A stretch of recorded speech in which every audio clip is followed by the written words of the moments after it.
સુરત, ધોરણ 12 વાણિજ્ય વ્યવસ્થા અને સંચાલન, ચેપ્ટર નંબર 3 આયોજન. ગયા પીરિયડમાં આપણે આયોજન એટલે શું, આયોજનની લાક્ષણિકતાઓ જોઈ, આયોજનનું મહત્વ અને આયોજનની મર્યાદાઓ જોઈ ગયા છે. હવે આપણે જોશું આયોજન પ્રક્રિયા.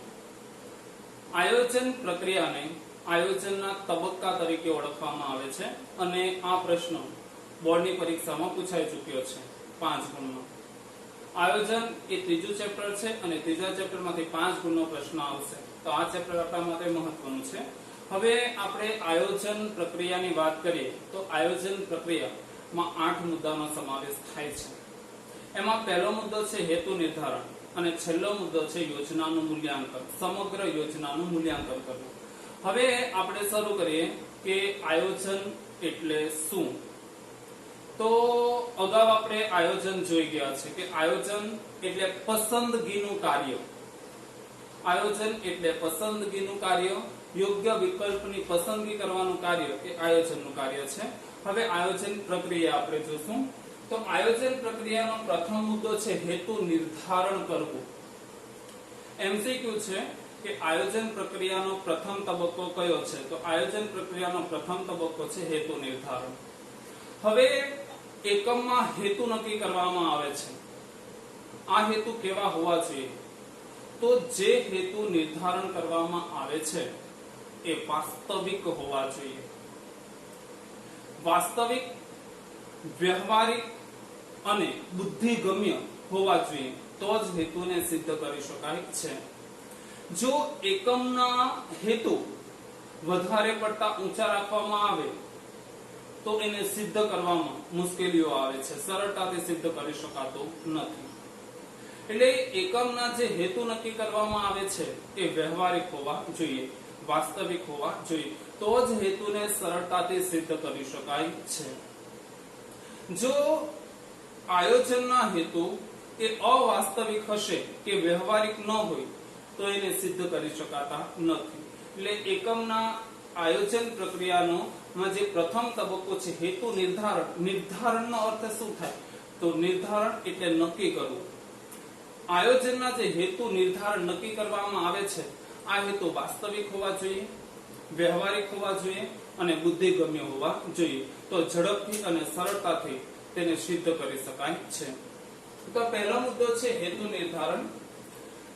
આયોજન પ્રક્રિયાનો પ્રથમ તબક્કો છે હેતુ નિર્ધારણ. હેતુ કેવા હોવા જોઈએ, તો વ્યવહારિક હોવા જોઈએ. જો હેતુ વ્યવહારિક હશે તો એને સરળતાથી સિદ્ધ કરી શકાશે. બીજું કે હેતુ વાસ્તવિક અને બુદ્ધિગમ્ય હોવા જોઈએ, તો જ હેતુને ઝડપથી અને સરળતાથી સિદ્ધ કરી શકાય છે. ત્યારબાદ આપણે બીજો તબક્કો જોઈએ તો આયોજનના આધાર સ્પષ્ટ કરવા. હવે હેતુ નિર્ધારણ થઈ ગયા બાદ શું કરવામાં આવે છે, તો હેતુ નિર્ધારણ થઈ ગયા બાદ આયોજનના આધાર સ્પષ્ટ કરવામાં આવે છે. અને આધાર એટલે શું, તો આધાર એટલે અનુમાન અથવા તો પૂર્વાનુમાન. આધાર એટલે શું, આધાર એટલે અનુમાન અથવા તો પૂર્વાનુમાન. હવે આયોજનના આધાર સ્પષ્ટ કરવા. આયોજનના આધાર સ્પષ્ટ કરતી વખતે આંતરિક અને બાહ્ય પરિબળોને ધ્યાનમાં લઈને આયોજનના આધારો સ્પષ્ટ કરવા જોઈએ. જો આયોજનના આધાર એકદમ સ્પષ્ટ હશે, આયોજનના આધાર એકદમ સ્પષ્ટ હશે તો સરળતાથી ધ્યેય સિદ્ધ કરી શકાશે. અને જો આયોજનના આધાર સ્પષ્ટ હશે તો ધ્યેય સિદ્ધિ સરળ તો બનશે, પણ તેની સાથે ધ્યેયને સરળતાથી સાથે સાથે ઝડપથી સિદ્ધ કરી શકાય છે. એટલે આપણો આયોજન પ્રક્રિયાનો બીજો તબક્કો છે આયોજનના આધાર સ્પષ્ટ કરવા. આધારનો અર્થ થાય છે અનુમાન અથવા તો પૂર્વાનુમાન. આયોજન પર આંતરિક અને બાહ્ય પરિબળો અસર કરતા જોવા મળે છે. જો આયોજનના આધાર એકદમ સ્પષ્ટ અને ચોક્કસ હશે તો ધ્યેય સિદ્ધિ સરળ બને છે. તો આ રીતે આયોજન પ્રક્રિયાનો પ્રથમ તબક્કો છે હેતુ નિર્ધારણ અને બીજો તબક્કો છે આયોજનના આધાર સ્પષ્ટ કરવા. અને આધારનો અર્થ થાય અનુમાન અથવા તો પૂર્વાનુમાન. અને આ આધારો પર આંતરિક અને બાહ્ય પરિબળો અસર કરતા જોવા મળે છે. ત્યારબાદ આપણે જોઈએ તો માહિતીનું વિશ્લેષણ કરવું. હવે આયોજનના આધારો સ્પષ્ટ કર્યા બાદ શું કરવામાં આવે? તો આયોજનના આધાર સ્પષ્ટ થઈ ગયા બાદ માહિતીનું એકત્રીકરણ કરવામાં આવે છે. જુદા જુદા સ્થળેથી, જુદા જુદા માધ્યમોમાંથી વિવિધ પ્રકારની જે માહિતી છે એ માહિતીનું એકત્રીકરણ કરવામાં આવે છે. માહિતીનું એકત્રીકરણ થઈ ગયા બાદ મેળવેલ માહિતી છે એ માહિતીનું વર્ગીકરણ કરવામાં આવે છે, એટલે કે તેનું વિભાજન કરવામાં આવે છે. માહિતીનું વર્ગીકરણ કર્યા બાદ મેળવેલ માહિતીનું વિશ્લેષણ કરવામાં આવે છે અને વિશ્લેષણ કર્યા બાદ મેળવેલ માહિતી છે તેનું અર્થઘટન કરવામાં આવે છે. તો આમ આયોજન પ્રક્રિયાનો ત્રીજો તબક્કો છે માહિતીનું એકત્રીકરણ અને તેનું વિશ્લેષણ.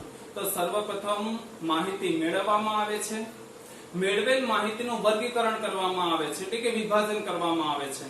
વિભાજન કર્યા બાદ જે માહિતી પ્રાપ્ત થઈ છે એ માહિતીનું વિશ્લેષણ કરવામાં આવે છે અને વિશ્લેષણ કર્યા બાદ માહિતીનું અર્થઘટન કરવામાં આવે છે. તો આપણે મુદ્દો જોઈએ કે માહિતીનું એકત્રીકરણ અને વિશ્લેષણ. તો સર્વપ્રથમ તો માહિતીનું એકત્રીકરણ કરવામાં આવે છે. માહિતીનું એકત્રીકરણ કર્યા બાદ માહિતીનું વર્ગીકરણ કર્યા બાદ માહિતીનું વિશ્લેષણ અને ત્યારબાદ તેનું અર્થઘટન કરવામાં આવે છે.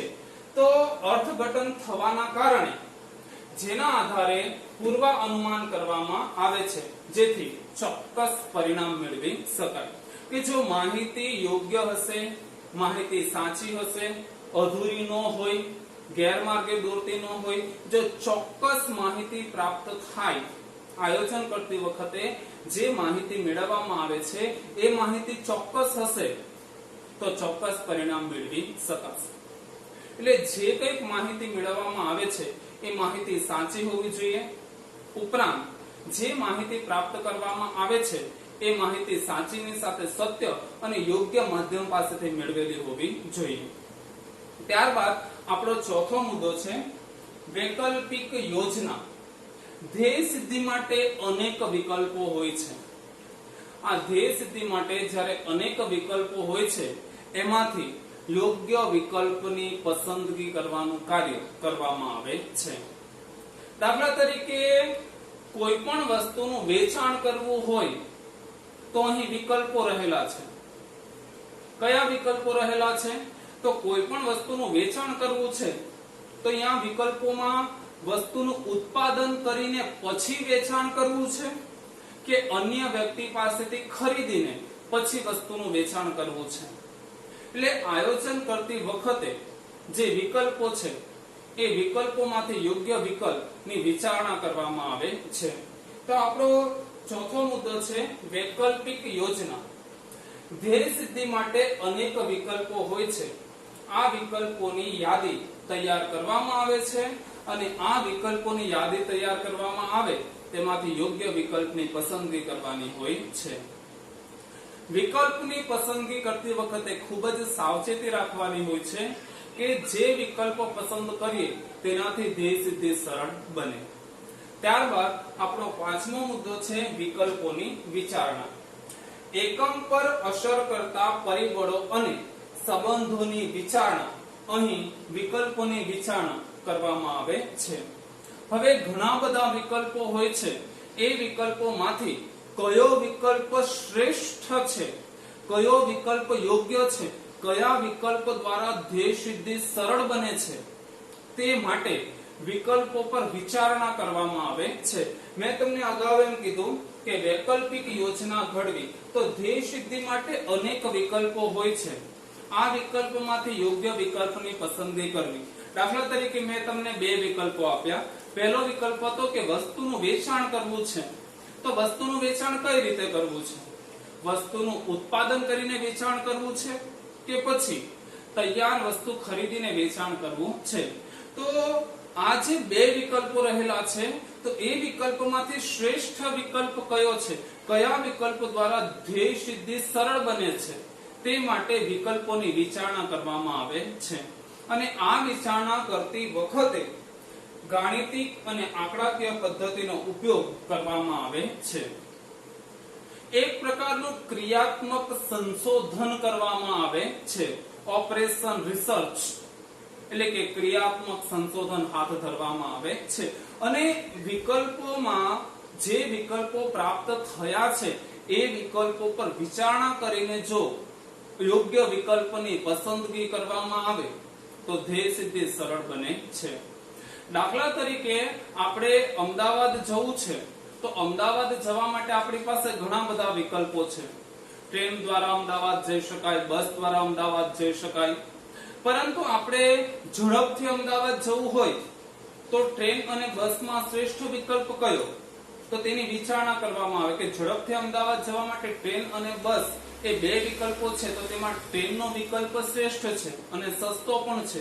તો એવી જ રીતે અહીં ઓપરેશન રિસર્ચ એટલે કે ક્રિયાત્મક સંશોધન હાથ ધરવામાં આવે છે, વિકલ્પો પર વિચારણા કરવામાં આવે છે અને જે વિકલ્પ શ્રેષ્ઠ છે એ વિકલ્પની પસંદગી કરવામાં આવે છે.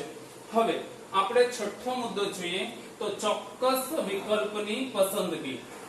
હવે આપણે અહીં જોયું કે વિકલ્પોની વિચારણા કરવામાં આવે છે કે કયો વિકલ્પ શ્રેષ્ઠ છે. પછી જે વિકલ્પો શ્રેષ્ઠ છે એ વિકલ્પોનો અભ્યાસ કરવામાં આવે છે અને અભ્યાસ કરી લીધા બાદ એમાં જે સૌથી શ્રેષ્ઠમાં શ્રેષ્ઠ વિકલ્પ છે એ વિકલ્પની પસંદગી કરી લેવામાં આવે છે. કે આ ત્રણ મુદ્દા ચોથો, પાંચમો અને છઠ્ઠો ત્રણેય મુદ્દા એકબીજા સાથે સંકળાયેલા છે. કે પહેલા તો આપણે છઠ્ઠા મુદ્દામાં જોઈએ કે વૈકલ્પિક યોજના એટલે ઘણા બધા વિકલ્પો નક્કી કરવામાં આવે છે. પછી આપણે પાંચમા મુદ્દામાં જોયું કે જે ઘણા બધા મુદ્દાઓ નક્કી કરવામાં આવ્યા છે, વિકલ્પો નક્કી કરવામાં આવ્યા છે, એમાંથી વિકલ્પો પર વિચારણા કરવામાં આવે છે અને છઠ્ઠા મુદ્દામાં ચોક્કસ વિકલ્પ છે તેને સ્વીકારી લેવામાં આવે છે. તો આમ આ ચોથો, પાંચમો અને છઠ્ઠો મુદ્દો ખૂબ જ સરળ છે, એકબીજા સાથે સંકળાયેલો અને એકબીજા સાથે જોડાયેલો છે. ત્યારબાદ ગૌણ યોજનાનું ઘડતર અને ચકાસણી કરવામાં આવે છે. હવે ગૌણ યોજનાનું ઘડતર અને ચકાસણી કરવી એટલે શું?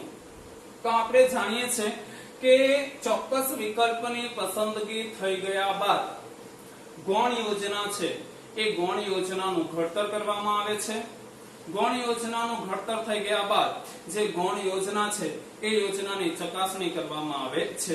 હવે ગૌણ યોજના એટલે શું? તો મુખ્ય યોજના છે એ મુખ્ય યોજનાને સહાયરૂપ થવા માટે, મુખ્ય યોજનાને પાર પાડવા માટે જે યોજના ઘડવામાં આવે છે તેને ગૌણ યોજના તરીકે ઓળખવામાં આવે છે. મુખ્ય યોજના છે એ મુખ્ય યોજનાને પાર પાડવા માટે, મુખ્ય યોજનાને સફળ બનાવવા માટે જે યોજના ઘડવામાં આવે છે તેને ગૌણ યોજના તરીકે ઓળખવામાં આવે છે. દાખલા તરીકે આપણે જોવા જઈએ તો કાર નું વેચાણ કરતી કંપની છે એ ગૌણ યોજનાનું ઘડતર કરે છે. ગૌણ યોજના દાખલા તરીકે કાર બનાવતી કંપની છે એ ગૌણ યોજના કેવી રીતે ઘડે? તો કારનું વેચાણ કરવું છે અને વેચાણ તો કરવું છે પણ ઉત્પાદન કરીને વેચાણ કરવું છે. તો અહીં પ્રશ્ન છે કે કારના ટાયર જાતે બનાવવા છે કે અન્ય કંપની પાસેથી ખરીદી ને એ ટાયરને કારમાં ફિટ કરવા છે. તો આ રીતે ગૌણ યોજના ઘડવામાં આવે છે. મુખ્ય યોજનાને પાર પાડવા માટે ગૌણ યોજનાનું ઘડતર કરવામાં આવે છે જેથી ધ્યેય સિદ્ધિ અને હેતુ સિદ્ધિ સરળ બને છે. અને છેલ્લું છે યોજનાનું મૂલ્યાંકન. હવે આપણે અહીંથી શરૂ કરીએ કે હેતુ નિર્ધારણ, આયોજનના આધાર સ્પષ્ટ કરવા, માહિતીનું એકત્રીકરણ અને વિશ્લેષણ કરવું, ત્યારબાદ વૈકલ્પિક યોજના તૈયાર કરવી, વિકલ્પોની વિચારણા કરવી, ચોક્કસ વિકલ્પની પસંદગી કરવી, ગૌણ યોજનાનું ઘડતર અને ચકાસણી કરવી. હવે 7 તબક્કામાંથી પસાર થયા બાદ આ આયોજન પ્રક્રિયા છે એ પૂર્ણ થાય છે. હવે આયોજન પ્રક્રિયાનું સંપૂર્ણ શરૂઆતથી અંત સુધી મૂલ્યાંકન કરવાનું હોય છે.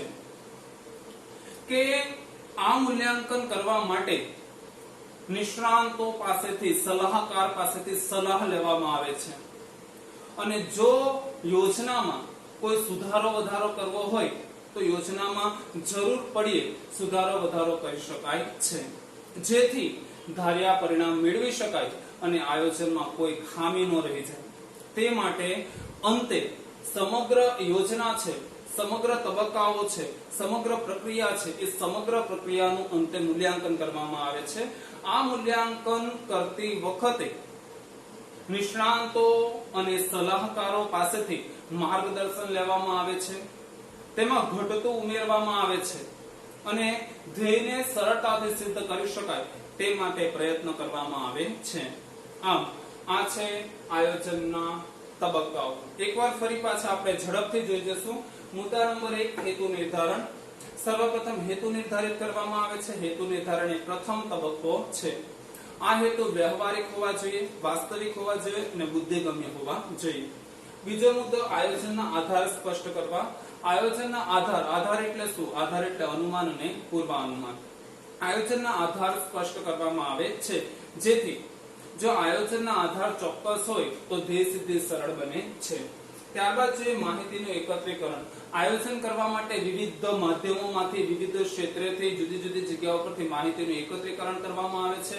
એકત્રીકરણ કર્યા બાદ મેળવેલ માહિતી છે એનું વર્ગીકરણ, ત્યારબાદ વિશ્લેષણ અને અર્થઘટન કરવામાં આવે છે. આ માહિતી સત્ય હોવી જોઈએ તો ધાર્યું પરિણામ મેળવી શકાય છે. ત્યારબાદ આવે છે વૈકલ્પિક યોજના તૈયાર કરવી. ધ્યેય સિદ્ધિ માટે અનેક વિકલ્પો છે. આ વિકલ્પોની યાદી તૈયાર કરવામાં આવે છે, તેને વૈકલ્પિક યોજના તરીકે ઓળખવામાં આવે છે. ત્યારબાદ આવે છે વિકલ્પોની વિચારણા કરવી. હવે ઘણા બધા વિકલ્પો છે, એ વિકલ્પો પર વિચારણા કરવામાં આવે છે. વિવિધ પદ્ધતિઓ, ગાણિતિક પદ્ધતિઓ, આંકડાકીય પદ્ધતિનો ઉપયોગ કરીને દરેક વિકલ્પ પર વિચારણા કરવામાં આવે છે. છઠ્ઠો મુદ્દો, વિચારણા કર્યા બાદ ચોક્કસ વિકલ્પની પસંદગી કરી લેવામાં આવે છે. ત્યારબાદ ગૌણ યોજનાનું ઘડતર અને ચકાસણી. મુખ્ય યોજના છે, એ મુખ્ય યોજનાને પાર પાડવા માટે ગૌણ યોજના ઘડવામાં આવે છે. દાખલા તરીકે ટાયરનું વેચાણ, કારનું વેચાણ કરવું છે તો ટાયરનું ઉત્પાદન કરવું છે કે અન્ય પાસેથી ટાયર ખરીદીને ઉત્પાદન કરવું છે. આ રીતે ગૌણ યોજનાનું ઘડતર કરવામાં આવે છે અને યોજનાનું મૂલ્યાંકન. સમગ્ર પ્રક્રિયા પૂર્ણ થયા બાદ અંતે સમગ્ર પ્રક્રિયા દરેક તબક્કાનું મૂલ્યાંકન કરવામાં આવે છે, જેથી હેતુ સિદ્ધિ સરળ બને. અને આ મૂલ્યાંકન કરતી વખતે નિષ્ણાંતો પાસેથી માર્ગદર્શન લેવામાં આવે છે, સલાહકાર પાસેથી સલાહ લઈ ઘટતું હોય ઉમેરવામાં આવે છે. આ રીતે આપણે જોયા આયોજનની પ્રક્રિયા.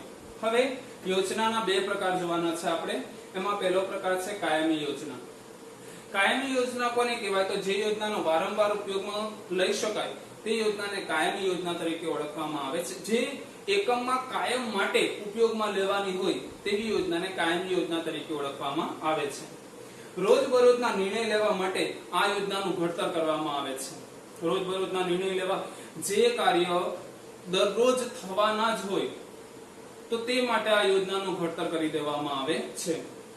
પ્રવૃત્તિનું પુનરાવર્તન, ત્યાં પ્રવૃત્તિ ઝડપથી થાય છે કે પ્રવૃત્તિનું પુનરાવર્તન ત્યાં પ્રવૃત્તિ ઝડપથી થાય કે એક જ પ્રવૃત્તિ વારંવાર કરવાની હોય તો કાયમી યોજના ઘડવાથી તે પ્રવૃત્તિ ઝડપી બની જાય છે. એક જ પ્રવૃત્તિ વારંવાર કરવાની હોય તો કાયમી યોજના ઘડી દેવાથી તે પ્રવૃત્તિ ઝડપી બની જાય છે. તો તે માટે નીતિ નિયમો નક્કી કરવામાં આવે છે. કાયમી યોજના લાંબા ગાળા માટે હોય છે, ટૂંકા ગાળા માટે કે મધ્યમ ગાળા માટે હોતી નથી. ઉપરાંત ઉદાહરણ તરીકે આપણે જોઈએ તો ઝોમેટો છે કે પછી જે ઓનલાઈન ફૂડ ડિલિવરી કરે છે, આ બધી કંપનીઓએ કે સંસ્થાઓએ પોતાની એક કાયમી યોજના ઘડી દીધી છે કે પોતાના ગ્રાહકોને કેવી રીતે જે ખોરાક છે એ પહોંચાડવો. તો વારંવાર એકમના કર્મચારીઓ માલિકને પૂછવા જવું પડતું નથી કે હવે આપણે ગ્રાહકોને વસ્તુ કેવી રીતના પહોંચાડી, ખોરાક કેવી રીતના પહોંચાડી, ગ્રાહકને લેવા માટે બોલાવીએ કે પછી ગ્રાહક અહીંયા આવીને લઈ જશે કે આપણે ત્યાં આપવા જવાનું છે. એક કાયમી યોજના ઘડી દીધી છે કે હોમ ડિલિવરી, જે કંઈક ગ્રાહક વસ્તુનો ઓર્ડર કરે છે તો ગ્રાહકને ઘર સુધી વસ્તુ પહોંચાડવાની હોય છે. તો આ રીતે જે યોજના લાંબા ગાળા માટે ઉપયોગમાં લેવાની હોય છે, હંમેશા માટે એકમમાં ઉપયોગમાં લેવાની હોય તેને કાયમી યોજના તરીકે ઓળખવામાં આવે છે. આ યોજનાનો ઉપયોગ વારંવાર કરવામાં આવે છે. રોજબરોજના નિર્ણય લેવા માટે ઉપયોગ લેવામાં આવે છે. પ્રવૃત્તિનું પુનરાવર્તન થાય, જે એકમમાં એક જ પ્રવૃત્તિ વારંવાર થતી હોય તો કાયમી યોજનાના કારણે પ્રવૃત્તિ ઝડપી બની જાય છે. આ યોજના લાંબા ગાળા માટે હોય છે અને આ યોજનાના કારણે કર્મચારીઓએ વારંવાર અધિકારીને પૂછવા જવું પડતું નથી. આથી અધિકારી અને કર્મચારી બંનેનો સમય બચે છે. ત્યારબાદ આવે છે વ્યૂહાત્મક યોજના. ધંધાકીય એકમ તેમની ફિલસૂફીનો અર્થ થાય વિચારધારા, વિચારસરણી. ધંધાકીય એકમ તેમની ફિલસૂફી અનુસાર ધ્યેય નક્કી કરે છે અને એકમ પોતાના જીવનકાળ દરમિયાન કઈ ફિલસૂફીથી કામ કરશે તે નક્કી કરે તેને જીવન ધ્યેય તરીકે ઓળખવામાં આવે છે. આ એક ગુણનો પ્રશ્ન બોર્ડની પરીક્ષામાં પૂછાઈ ચૂક્યો છે કે જીવન ધ્યેય એટલે શું.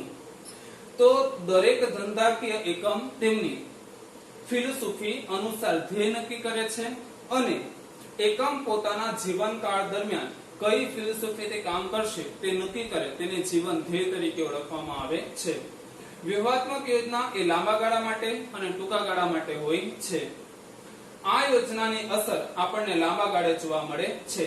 ધંધાકીય એકમ એ પોતાના પર્યાવરણ, પોતાની નબળાઈ, પોતાની ખામી વગેરેને ધ્યાનમાં રાખીને આ યોજનાનું ઘડતર કરે છે અને આ યોજનાનું ઘડતર કરતી વખતે વિશેષ પ્રમાણમાં બુદ્ધિ અને અનુભવ હોવો જોઈએ, એ જરૂરી છે. તો આ રીતે આજે આપણે જોયું આયોજન પ્રક્રિયા અને બે યોજના, કાયમી યોજના અને વ્યૂહાત્મક યોજના. હવે આવતા પીરિયડમાં આપણે યોજનાના 4 પ્રકાર જોઈશું.